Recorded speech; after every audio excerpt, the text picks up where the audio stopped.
Mas lalong naging emosyonal ang mga naging pahayag ng singer-actress na si Carol Banawa matapos niyang ibahagi ang kalagayan ng kanyang ina na kasalukuyang lumalaban sa cancer. Sa kanyang naunang post, ibinuhos ni Carol ang matinding sakit ng damdamin habang unti-unti niyang nasasaksihan ang paghina ng kanyang mama. Inilarawan niya ito bilang isang babaeng masayahin, elegante, maalaga sa sarili, at puno ng init at pagmamahal para sa kanilang pamilya.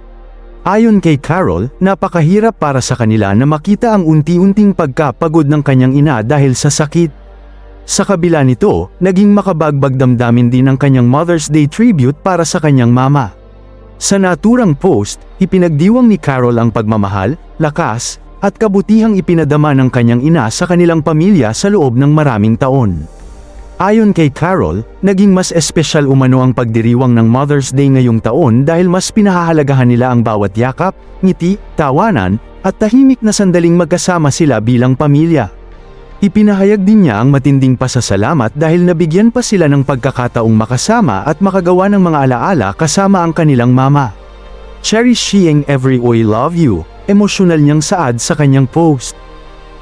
Tinapos ni Carol ang kanyang mensahe sa pagbati ng Happy Mother's Day sa kanyang ina at muling pinaabot ang kanilang walang hanggang pagmamahal dito. Marami namang netizens ang lalong naantig sa mga mensahe ni Carol, lalo na ang mga nakaranas din ng pag-aalaga sa mahal sa buhay na may malubhang karamdaman. Bumuhos ang panalangin at suporta mula sa kanyang mga tagahanga at kapwa celebrities para sa kanilang pamilya sa gitna ng pinagdaraanan nilang pagsubok.